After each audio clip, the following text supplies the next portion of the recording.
Hey, everybody. It's Don again. This is the second day of our introduction. As you recall, yesterday I mentioned that Martha and I were a little bit flustered because our bulldog Bella had some trouble and spent the night at the vet, and but all turned out wonderfully. And she's back in our arms again. But Martha was a little upset. She had to go get Bella at 9:30, and we shoot at 11, so she was really pressed for time. And she inadvertently forgot to turn on the camera or the monitor, and so the introduction that we did yesterday was not filmed. And so I have been taking full advantage of this and will continue to do so and milk everything I can get out of this situation. So we're going to redo the opening. It just is probably 20-30 minutes of the lesson that we'll repeat for you today. And then it'll pick up and the demo of the San Miguel Street was filmed yesterday. So thank goodness for that. So let me set up and get my paint gear out and we'll go again. If Martha gets everything right this time. All right, everybody. We're going to talk about different kinds of shapes. So we'll start off with geometric shapes, and we're all familiar with geometric shapes, but geometric shapes are visually boring, and there are reasons why the geometric shapes are boring. They're self-contained. They are equal, and anytime you use that word equal, it's usually a negative when we're talking about any kind of art. We want dominance and subordinates, the main character and supporting cast in our painting. And so geometric shapes are less interesting than oblique shapes. And oblique shapes are more interesting because they alter, they change. They are unequal, they get thicker and thinner. And so a geometric shape, because of its quality, is not as interesting as an oblique shape, a visual interest. The problem here, I guess, is when we look at so many objects, and especially man-made objects, they're nothing but a series of geometric shapes. So how can we make oblique shapes out of geometric shapes? And we can do that by overlapping, by putting shapes in front of geometric shapes and behind them. So we come in here and add a shape in front of, we place a shape behind. It can be just a shape, or it could be a recognizable shape as well. This makes the geometric shape into an oblique shape. It breaks it out of that symmetry that we see. And we can use, as I said, we can use any number of objects to accomplish this. Recognizable and other than equal. It's also another use in overlapping shapes is that we can tie two objects together by placing this object that goes up and behind. We kind of reach out and grab hold of both of the objects. We'll pull that down a little bit. And it's just so helpful to place an object in front of. It makes this whole feeling much more three-dimensional. And then we can come in and place another object in front of that object and place another object behind that object. So it's I don't know why it is. We tend to paint a shape and then move over and paint another shape, but we seldom see a shape in its entirety in nature. We see only parts and pieces of shapes, and there are other objects in front of and behind. All right, honey, if we can go down to the next one. So often in my workshops, when I'm coming around the class and talking to people about their paintings, they'll paint an object like a building, and I'll suggest to them that they make the object more three-dimensional by overlapping. And then when I come back by, they painted a tree to overlap, but the tree just comes up and barely gets in front of the building. And it's more helpful and more visually enjoyable if we let that come on in here and really get involved and bring it nice and easily readable in front of, not to just let the plant grow up and just barely touch the edges, but let it come well inside the boundaries, the borders of the space. And that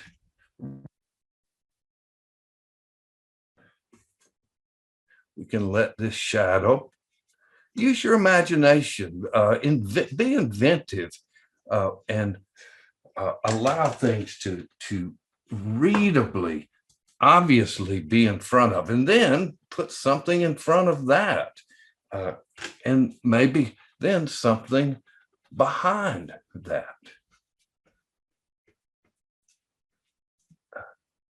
Let's make that a little bigger. The more we can introduce objects in front of and behind, the more three-dimensional we see this object. We can also use figures to come in and get in front of and get behind. Just utilizing objects to create the feeling of the third dimension. Also, shadows connect things, and we'll talk more about connecting with shadows when we're doing our demo, but allowing objects to be in front of and behind makes this appear more three-dimensional. And we'll pull this over as well. All right, Martha, if you'll go to the figures now. Figures are a wonderful way of utilizing objects. And so often here again, I find that people paint a figure and they move over and paint another figure, and then they move over and paint another one.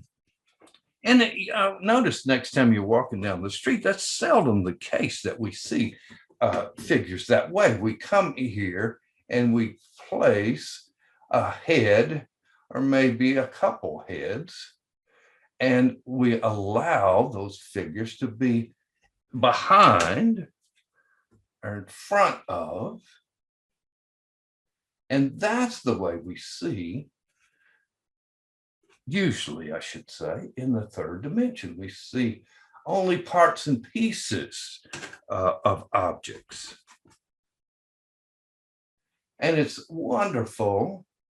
Let's just build a crowd here.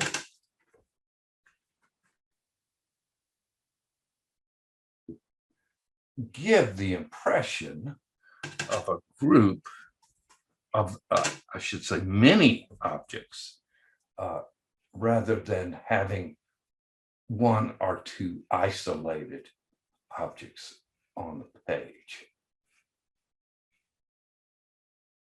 And we'll once again use shadows to tie them to the ground.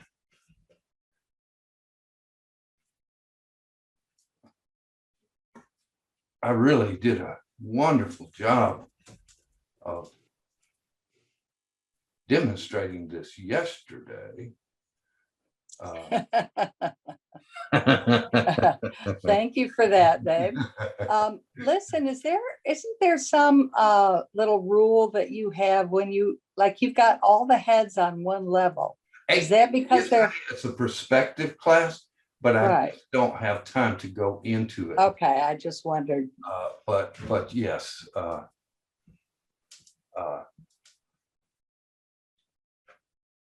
that will be a subject of another lesson where I can demonstrate that. But it's perspective is what it is.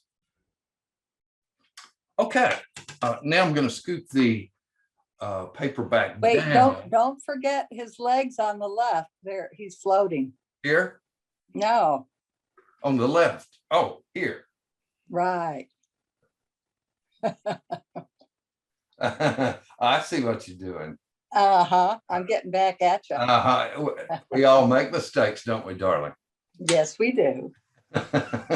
Okay. A touche, by the way. If you're looking to take that next step on your watercolor journey, and this is the kind of content you're looking for, please consider subscribing to our Patreon watercolor channel. It's just $10 a month, $120 a year, cancel anytime. Each month, you'll begin receiving relevant, usable watercolor information. Please go to donandrewstudio.com for complete details. Thank you. This is when we look at buildings in a row, all we see are just a series of geometric shapes. And it helps so much if we can come in and break into that geometry and create other overlapped shapes, balcony. And I'm not feeling like I have to be honest here. Let's pull that up a little bit. If I need to break up a geometric shape, I invent for ways that we can come in and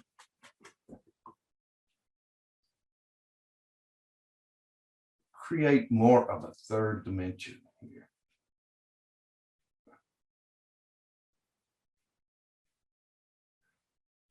Where we'll find them.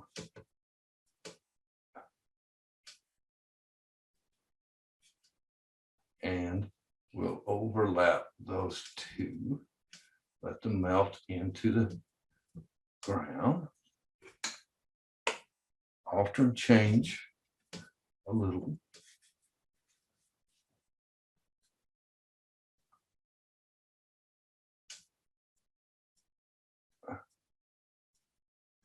And we can certainly have one by itself. That's allowable, I suppose.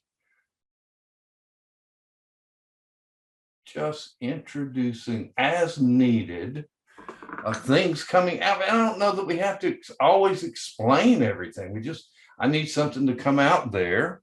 Chimneys. I think I mentioned yesterday that when we go to these exotic places for workshops, so much fun, and San Miguel is certainly an example of that. One of the things I get Martha to do, I'm off teaching the class, she'll go around and I ask her just to photograph. If you see an interesting doorway or ironwork or grill work or any of those kinds of things, just record them, photograph them. And so when I come to a doorway that needs a little embellishment, that kind of thing, I introduce what I need there. And so a boring doorway can become an interesting doorway.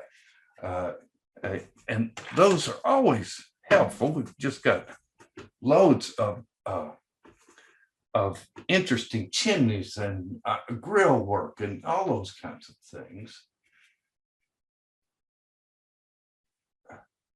And let's let that one overlap another one.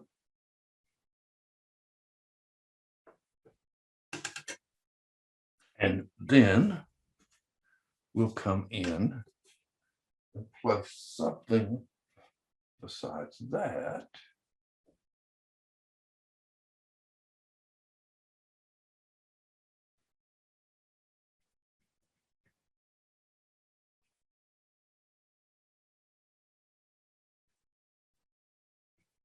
And just the more we place these objects, the more three-dimensional the view becomes.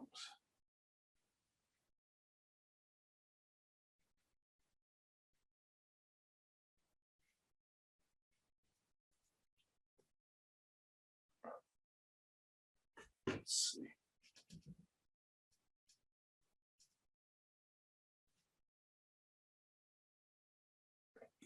Down in front.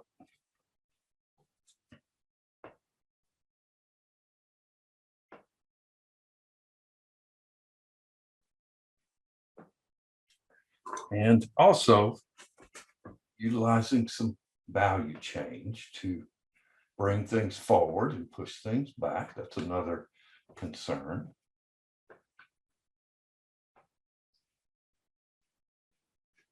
The more we place them and overlap them, and as I said, that's really how we see objects in the third dimension.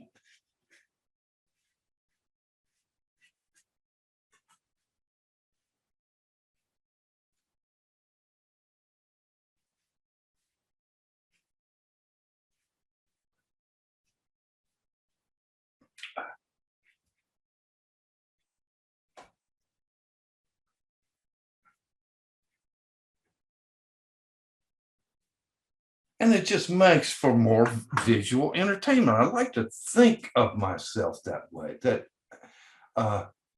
we think of singers and musicians as entertainers. And you and I are entertainers as well. We're looking for visual entertainment. And the more visual entertainment we can add to our paintings, the more I think the audience appreciates that.